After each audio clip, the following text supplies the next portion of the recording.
Part 4, Section 79. Suit in particular cases sued by or against the government or public officer in their official capacity. Suit by or against the government. एकदा government कोणतरी private पर्सनवर सूट करत आहे किंवा गव्हर्नमेंटच्या against कोणीतरी private person सूट करत आहे दाखल आणि तो पब्लिक ऑफिसर असेल, मग अगेन्स्ट पब्लिक ऑफिसरच्या याच्यात करायचं असेल, मग पब्लिक ऑफिसरच्या अगेन्स्ट आपण जेव्हा करतो तो तेव्हा ऑफिशियल कॅपॅसिटीमध्ये करायचं. म्हणजे घरी ऑफिसमध्ये जरी तो पब्लिक ऑफिसर असेल आणि घरी जर पर्सनल काही मॅटर झालं तर ते ऑफिशियल कॅपॅसिटीच होतं का नाही. जेवढा वेळ तो ऑफिशियल ड्युटीवर आहे, समजा त्याला कोणी सांगितलं की कोर्टाने सांगितलं की एक्झिक्युशन करायचं आहे, ठीक आहे, मग एक्झिक्युशन करायला जर तो जात असेल, कुठल्याची प्रॉपर्टी इमोबल प्रॉपर्टी आहे ती काय करायला जात आहे, तो जप्त करायला जात आहे, तेव्हा मात्र कुठलं येतं ऑफिशियल कॅपॅसिटी. तर मग तो बाय ऑफिसर, मग तो स्वतःही ऑफिशियल कॅपॅसिटी मध्ये करू शकतो दुसऱ्यांवर आणि दुसरेही त्याच्यावर करू शकतात ऑफिशियल कॅपॅसिटी मध्ये. ठीक आहे, अशा दोन प्रकारे जो सूट दाखल करण्यात येईल तर by or against government or by officer in their official capacity असं म्हटलं जाईल. मग त्याची काय प्रोसिजर आहे तर सेक्शन 79 सांगतो suit by or against government. In a suit by or against the government the authority to be named as a plaintiff or the defendant as in the case may be shall be. आता plaintiff आणि dependent आपल्याकडे दोन शब्द आहेत, ठीक आहे, plaintiff आणि dependent असतात. मग in the case of a suit by or against the central government the union of government. मग जेव्हा प्लेंटिफ किंवा डिफेंडंट, ठीक आहे की नाही, प्लेंटिफ आहे किंवा डिफेंडंट राहील तर जर सेंट्रल गव्हर्नमेंटच्या अगेन्स्ट किंवा बाय द सेंट्रल गव्हर्नमेंट सूट असेल तेव्हा प्लेंटिफ आणि डिफेंडंटच्या जागी काय येणार आहे, युनियन ऑफ इंडिया. ठीक आहे की युनियन ऑफ इंडिया. मग जर ए नावाचा व्यक्ती आहे त्यांनी सेंट्रल गव्हर्नमेंटच्या अगेन्स्ट जर केस टाकली तर काय होईल, A versus union of India. आणि युनियन ऑफ इंडियाने जर ए वर्सेस केस टाकली तर काय होईल, union of India versus A. कळलं? मग आता जिथे प्लेंटिफ आणि डिपेंडंटच्या नावाच्या जागी हे लिहिलेच आहे. In the case of a suit by or against the state government the state. जर स्टेट गव्हर्नमेंट असेल, जर महाराष्ट्र शासनाचं मॅटर असेल, ए ला कोणाच्या विरुद्ध टाकायचं आता सूट महाराष्ट्र स्टेट गव्हर्नमेंटच्या, तर मग काय राहील, द स्टेट. ठीक आहे, मग the state of Maharashtra, the state of Andhra Pradesh, जे काही असेल ते नाव समोर राहणार. आता 80 notice, the most important section, ठीक आहे की नाही, प्रिलिम्स साठी खूप इम्पॉर्टंट सेक्शन आहे 80. Save as otherwise provided in subsection 2, no suit shall be instituted. Subsection 2 मध्ये सांगितलेल्या फॉर्मॅलिटीज पूर्ण केल्याशिवाय तुम्ही सूट इन्स्टिट्यूट करू शकत नाही against the government or any officer against the government including the government of the state of Jammu and Kashmir. ठीक आहे की नाही, अगेन्स्ट द गव्हर्नमेंट आणि इथे इन्क्लुडिंग, जेव्हा स्टेट ऑफ जम्मू काश्मीर आपल्यामध्ये कायदा लागत नव्हता तरीही तिथे हा कायदा मात्र, हा सेक्शन मात्र तिथे लागू होता. ठीक आहे, म्हणून आधीपासूनच दिलाय त्यांनी की including the state of Jammu Kashmir. तुमच्या आहे का? हो आहे. Or against a public officer in respect of any act purporting to be done by such officer in his official capacity. आणि कुठलाही ऑफिसर त्याच्या ऑफिशियल कॅपॅसिटी मध्ये जर काम करत असेल तर तेव्हा until the expiration of 2 months next after notice in a writing has been delivered to or left at the office. बघा इथे काय म्हटलं आहे, तुम्हाला जर त्याच्यावर सूट दाखल करायची असेल तर पहिले तुम्हाला 2 महिन्याच्या आधी त्याला नोटीस पाठवायची आहे की आम्ही तुमच्यावर असं सूट दाखल करणार आहोत. आणि जर त्या दिवशी तुम्ही नोटीस पाठवली तर तिथून 2 महिन्याच्या नंतर तुम्हाला त्याच्यावर ऍक्शन घ्यायची. हे 2 महिने लक्षातच ठेवायचे, प्रिलिम्स मध्ये कंपल्सरी क्वेश्चन्स आहेत. ठीक आहे, जर गव्हर्नमेंटवर, जर against the government, against any public officer who is acting in the official capacity, त्याच्यावर जर तुम्हाला सूट दाखल करायचं असेल तर 2 महिन्याची नोटीस तुम्हाला आधी त्याला द्यावी लागते की आम्ही तुमच्या विरोधात असा सूट दाखल करणार आहोत. ठीक आहे, त्या नोटीस पासून 2 महिने तुम्हाला ऍक्शन घेता येत नाही. जेव्हा 2 महिने होईल तेव्हा नंतर पुढे ऍक्शन तुम्ही त्याच्यावर घेऊ शकता. In the case of a suit against the central government, except where it related to the railway secretary to that government. आता एखाद्या गव्हर्नमेंट, सेंट्रल गव्हर्नमेंटवर तुम्हाला सूट दाखल करायचं आहे. आता जर B in the case of a suit against the central government where it relates to the railway the general manager. काय in the case of a suit against the central government असेल तर ते सेक्रेटरी टू दॅट गव्हर्नमेंटला पाठवायचे. Secretary central गव्हर्नमेंटचा आहे, accept railway खाली काय दिले कारण की खाली रेल्वेचा मॅनेजरला सांगितलं. ठीक आहे, मी सरळ सरळ वाचते. इन द केस ऑफ ए पहिले सांगतायत की in the case of A central government, तर त्याच्या कोणाला पाठवायचं, सेक्रेटरीला. गव्हर्नमेंटचा जो सेक्रेटरी असतो त्याला, आणि एक्सेप्ट इन द रेल्वे तर खाली दिले त्यांनी. In the case of a suit against the central government where it relate to a railway, the general manager of a railway. ठीक आहे, तर मग रेल्वेशी संबंधित असेल तुमचा डायरेक्टली तर general manager. In the case of a suit against the government of the state of Jammu and Kashmir, the chief secretary to that government or any other officer authorized by that government in this behalf.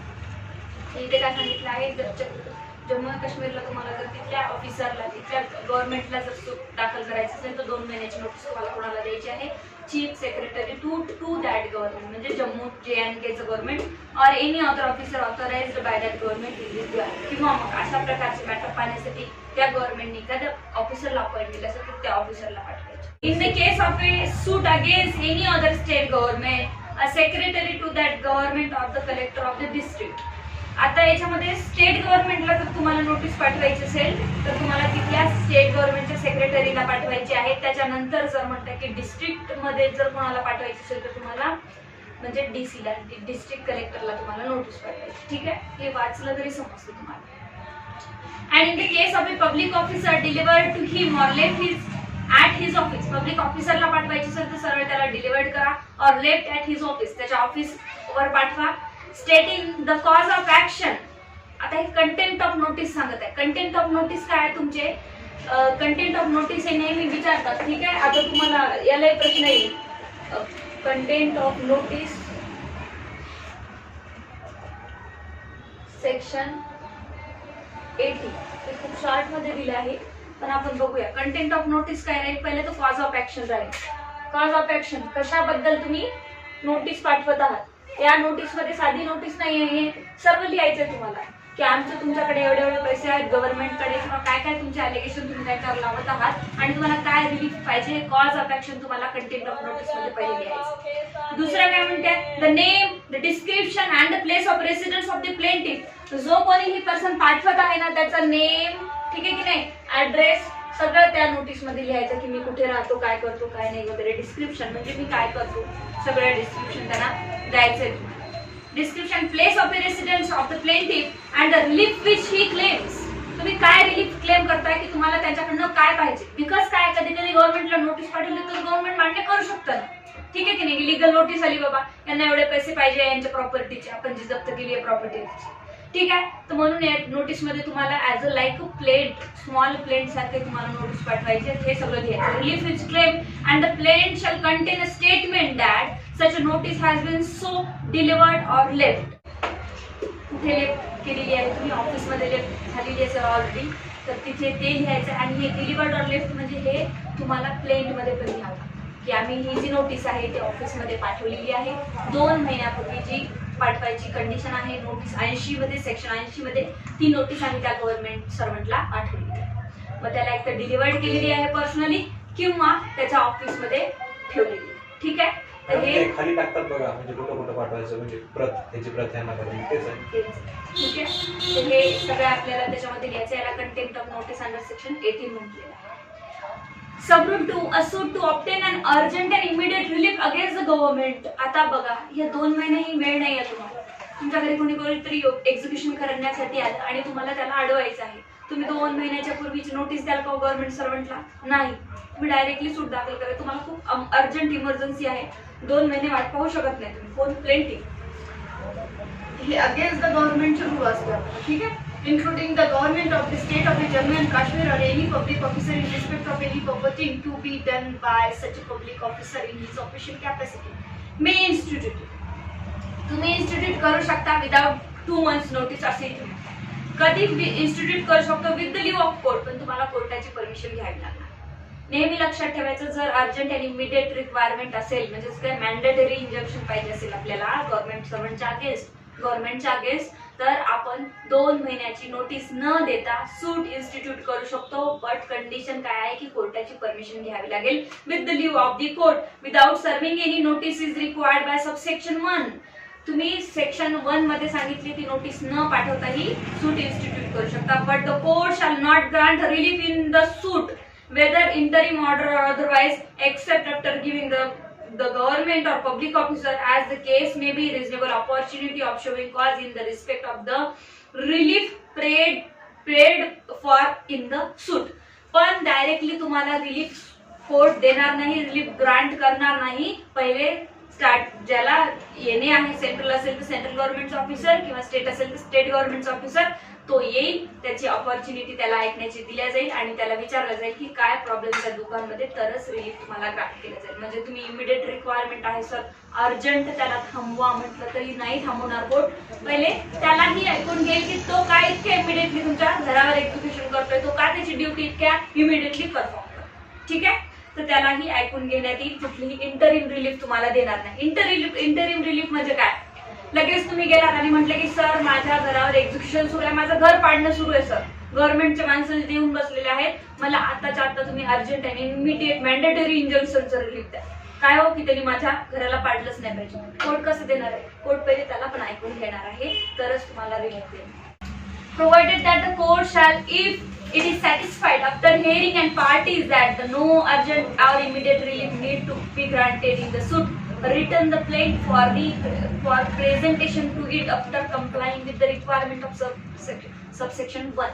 आता इथे काय म्हटलं आहे, जर कोर्टाला कळलं की नाही सॅटिस्फॅक्शन झालं की इथे प्लेंटिफ जो माझ्याकडे इमिडिएट अर्जंट सूट घेऊन आलेला आहे त्याची रिक्वायरमेंटच नाही, मग त्याची रिक्वायरमेंट नाही आहे, अर्जंट सूट दाखल करून घेणं गरजेचं नाही आहे, तो कोर्ट त्याला वापस पाठवेल आणि म्हणेल पहिले जे 80(1) मध्ये सांगितलं आहे, 80 सेक्शन सब 1 मध्ये सांगितलं आहे की 2 महिन्यापूर्वी जी नोटीस पाठवा, तर तिथे तुम्हाला ते कंडिशन पहिले कंप्लाय करायची आणि मग पुन्हा कोर्टात जायचं.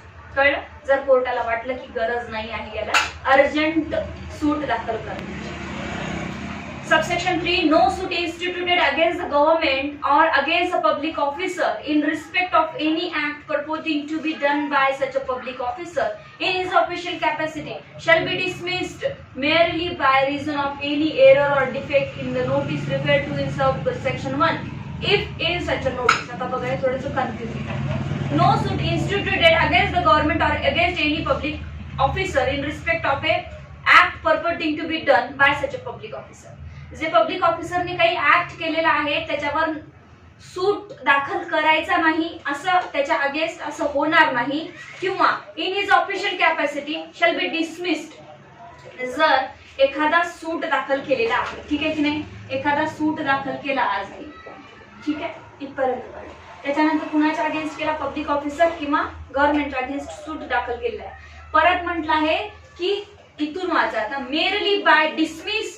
merely by reason of any error or defect in the notice referred to in subsection 1 if such a notice. आता नोटीसच्या खालचं काय ते नंतर वाचू, पण इथे डायरेक्टली म्हटलं यांनी की नोटीस जी पाठवली होती त्याच्यामध्ये जर काही फॉर्मल डिफेक्ट आढळले, कळलं का, म्हणजे प्लेंटिफचं नाव थोडंफार चुकलं असेल किंवा असे रिझन्स, असे डिफेक्ट आढळले की त्याच्यावर सूटवर काही परिणाम होणार नाही किंवा रिलीफवर काही परिणाम होणार नाही किंवा मेन ऑब्जेक्ट जो आहे सूटचा त्याच्यावर काही परिणाम होणार नाही, असे मेरली डिफेक्ट जर आढळत असेल तर तेवढ्याच ग्राउंडवर ऑफिसर किंवा गव्हर्नमेंट सर्वंट असं म्हणू शकत नाही की नोटीस यांनी बरोबर कंप्लाय केली नाहीये, तुम्ही सूट डिसमिस करा. ठीक आहे की नाही, तर हे इथे म्हणलेलं आहे. तर ते खाली काय सांगितलं, सच नोटीस काय कारण असतील ते सांगितलंय. तर name, description and the residence of the plaintiff had been so given. Name, description आणि रेसिडेन्स नोटीस मध्ये तुम्ही दिलं होतं कंटेंट नॉर्मल, त्याच्यामध्ये थोडंफार कुठेतरी चेंजेस झाले किंवा डिफेक्ट झाले, थोडंफार चुकलंय. As to enable the appropriate authority or the public officer to identify the person serving the notice, and such a notice had been delivered or left at the office of the appropriate authority specified in subsection 1. इथे म्हटलं आहे की वरचे मी जसं सांगितलं की formal defect आढळले, तर ते डिफेक्ट फक्त डिस्क्रिप्शन, नेम आणि ऍड्रेसच्या मर्यादित आहे, पण असे डिफेक्ट नाही आहे की त्या गव्हर्नमेंट सर्वंटला किंवा ऑफिसरला तो आयडेंटिफिकेशनच होऊ शकत नाही आहे. त्या आयडेंटिफिकेशन होत आहे पण थोडेफार काहीतरी चुका आहेत, तर त्या फक्त आणि फक्त तेवढ्या तुरळक चुकांवर तुमचा सूट डिसमिस केला जाणार नाही आणि असं म्हटलं जाणार नाही की परत जा, परत 2 महिन्याची नोटीस पाठवा आणि परत सूट प्रेझेंट. ठीक आहे की छोट्या मोठ्या चुका चालू आहेत. सो बी मध्ये म्हटलंय, the cause of action and the relief claimed by the plaintiff had been substantially indicated. आता जे नेम डिस्क्रिप्शन आणि जे काही ऍड्रेस दिलेला होता त्याच्यात थोड्याफार चुका जर सोडल्या तुम्ही तर बाकी सर्व सबस्टेन्शियली इंडिकेटेड म्हणजे बाकी सब ठीक आहे, ठीक आहे की नाही, बाकी सब फर्स्ट क्लास आहे असं म्हणायला हरकत नाही. सो जर बाकी सगळं ठीक असेल, रिलीफ क्लेम आणि मेन दाव्यावर फरक काही पडत नसेल तर फक्त थोड्या चुकांमुळे त्याला वापस पाठवल्या जाणार. ठीक आहे, हे लक्षात ठेवायचं, हे खूप महत्वाचं होतं एवढं. ठीक आहे, 2 महिने लक्षात ठेवायचे, कंटेंट ऑफ नोटीस लक्षात ठेवायचं आणि अर्जंट रिक्वायरमेंट असेल तर सूट ऍक्सेप्ट करून घेतं without the compliance of the section 80 of rule order section 1.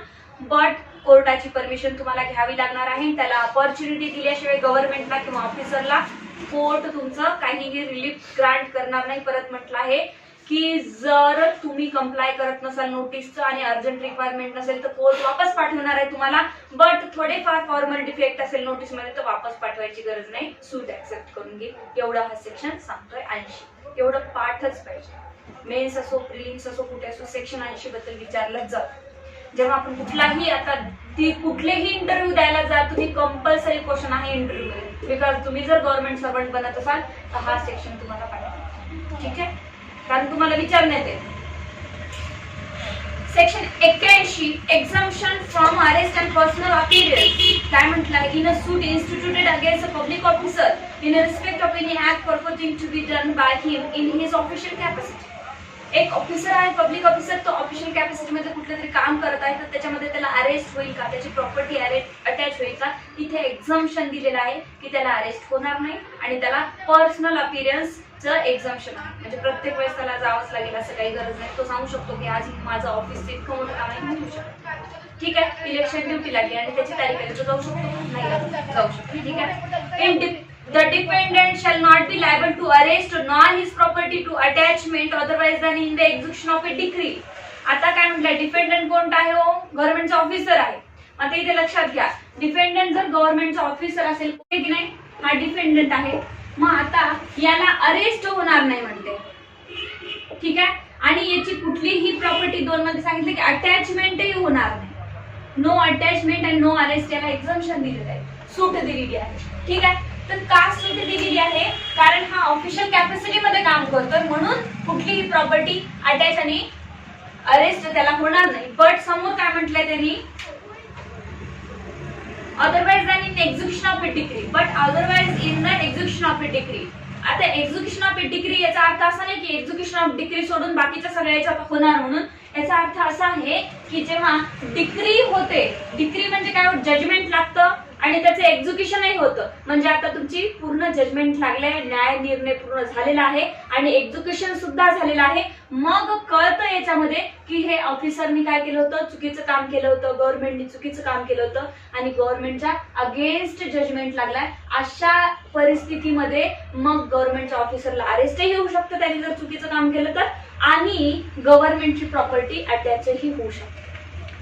कळलं, कारण एक्झिक्युशन जेव्हा होतं, अदरवाइज इन एक्झिक्युशन काय म्हटलं आहे, अदरवाइज इन एक्झिक्युशन याच्यासाठी म्हटलं की एक्झिक्युशन झालं म्हणजे कळालं की कोण चुकीचं आहे आणि कोण बरोबर. हे सिंपल लँग्वेज.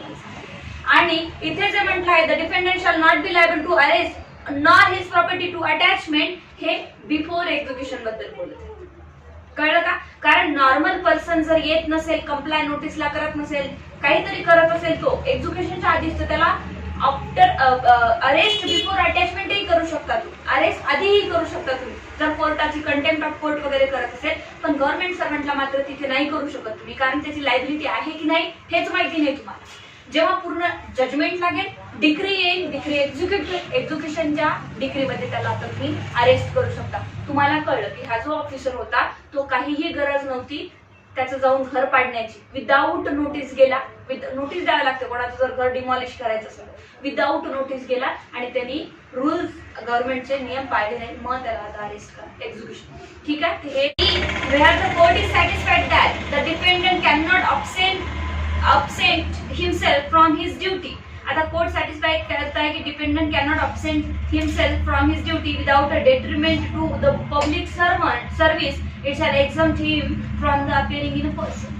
आता जर कोर्टाला वाटलं, कोर्टाचं सॅटिस्फॅक्शन झालं की हा जो पब्लिक ऑफिसर आहे त्याला वारंवार मी बोलवणं योग्य नाही आहे, किंवा त्याला जर मी बोलवलं तर गव्हर्नमेंटचं एका दिवसाचं नुकसान होऊ शकतं त्याच्या ड्युटी, तो जर ड्युटीवर परफॉर्म नाही केला तर कलेक्टरला बोलवायचे तुम्हाला कोर्टामध्ये. आता कलेक्टर जर एक दिवस टोटल हजर नाही राहिला ऑफिसमध्ये तर किती मोठं नुकसान होईल. तर अशा प्रकारे कोर्ट जर ड्युटीवर राहणार याच्यामुळे जर नुकसान होत असेल काही तर मग कोर्ट एक्झम्पशन करून शकतो तुमचं पर्सनल अपीयरन्स. कळलं का? मग तो काय करेल, वकिलाला पाठवेल किंवा तिराईत कुठल्याही माणसाला पाठवेल, पर्सनल अपीयरन्स एक्झाम करू शकतो. सेक्शन 81 मध्ये काय दिलंय, एक्झम्पशन कशाबद्दल दिलंय, अरेस्ट, अटॅचमेंट आणि पर्सनल एक्झम्पशन, पर्सनल अपीयरन्स साठी. असे पॉइंट्स लक्षात ठेवा, हे सेक्शन्स महत्वाचे. ठीक आहे, 3 गोष्टी सांगितल्या सेक्शन 81 मध्ये. आपण परत रिपीट करतोय सेक्शन झाल्यानंतर की काय महत्वाचं. Section 82, execution of a decree wherein a suit by or against the government or by or against a public officer in respect of any act purporting to be done by him in his official capacity. आता execution of a decree, जे डिक्रीचं execution लागू होत आहे आता त्याच्यामध्ये काय म्हटलंय, wherein a suit by or against the government, तर सूट कोणाच्या अगेन्स्ट आहे, गव्हर्नमेंटच्या, or by or against a public officer in respect of the act purporting to be done by him or his official capacity, decree is passed against the Union or India, Union of India or of a state, or as the case may be, the public officer such a decree shall not be executed except in accordance with the provision of subsection 2.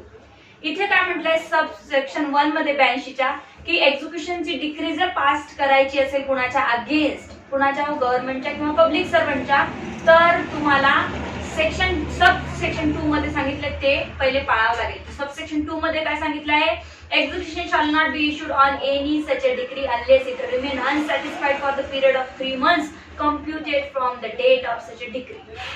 Execution decree निघाली, judgement निघाला आज, पण तुम्ही तिथून 3 महिन्यापर्यंत काहीही करू शकत नाही. 3 महिन्यापर्यंत एक्झिक्युशनचं अप्लिकेशन सबऑर्डिनेट कोर्ट म्हणा किंवा त्या कोर्टात दाखल करू शकत नाही. कळलं? नाही कळलं?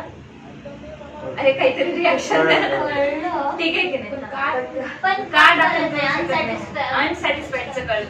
अनसॅटिस्फाईड म्हणजे काय, समजा तुमच्या गव्हर्नमेंटकडे 10 लाख रुपये होते, ठीक आहे, गव्हर्नमेंटनी ज्या दिवशी डिक्री लागली 15-20 दिवसामध्ये तुम्हाला 5 लाख देऊन टाकले, अजून तुमचे त्याच्याकडे 5 लाख रुपये गव्हर्नमेंटकडे 5 लाख रुपये द्यायचे आहे, पण तो 3 महिन्यात देतो की नाही हे माहिती नाही. ठीक आहे की नाही, जर 3 महिन्यात दिले तर सॅटिस्फाईड झाली डिक्री, पण 3 महिन्यात नाही दिले तर डिक्री अनसॅटिस्फाईड झाली. इतकं तर कळलं. मग 3 महिन्यात नाही दिले, अनसॅटिस्फाईड झाली तरी तुम्ही 2 महिन्यात सूट दाखल करू शकत नाही. 3 महिन्याची वाट पाहावीच लागते तुम्हाला, हे गव्हर्नमेंटचे नियम आहेत. आता ते काय मला माहिती नाही. गव्हर्नमेंटसाठी तेवढे एक्झम्पशन दिले आहे. पहिलं 3 महिने जर अजून वाटताय, ज्या दिवशी डिग्री पास झाली, तुमच्या हातात डिग्री आली, तर काय सांगताय आपल्याला एक्झिक्युशन मध्ये की कधी जा, 12 वर्षाच्या आत कधी जा, रिझन्स द्या आणि तुम्ही डिग्री दाखल करा एक्झिक्युशन साठी, की मला एक्झिक्यूट करून पाहिजे सर, पैसे देत नाही या पैसे पाहिजे. ठीक आहे की नाही. मग आता इथे गव्हर्नमेंटनी अनसॅटिस्फाईड जरी केली, 3 महिन्यात तुमचे पैसे नाही दिले तरी तुम्ही 2 महिन्यात 2.5 महिन्यात सुद्धा दाखल करू शकत नाही, एक्झिक्युशनचं अप्लिकेशन दाखल करू शकत नाही. 3 महिने वाट पाहावीच लागणार अगेन्स्ट गव्हर्नमेंट. ठीक आहे, ते रूल 2 सबसेक्शन 2 मध्ये तुम्हाला कंडिशन कम्प्लाय करावं लागते from the date of the decree.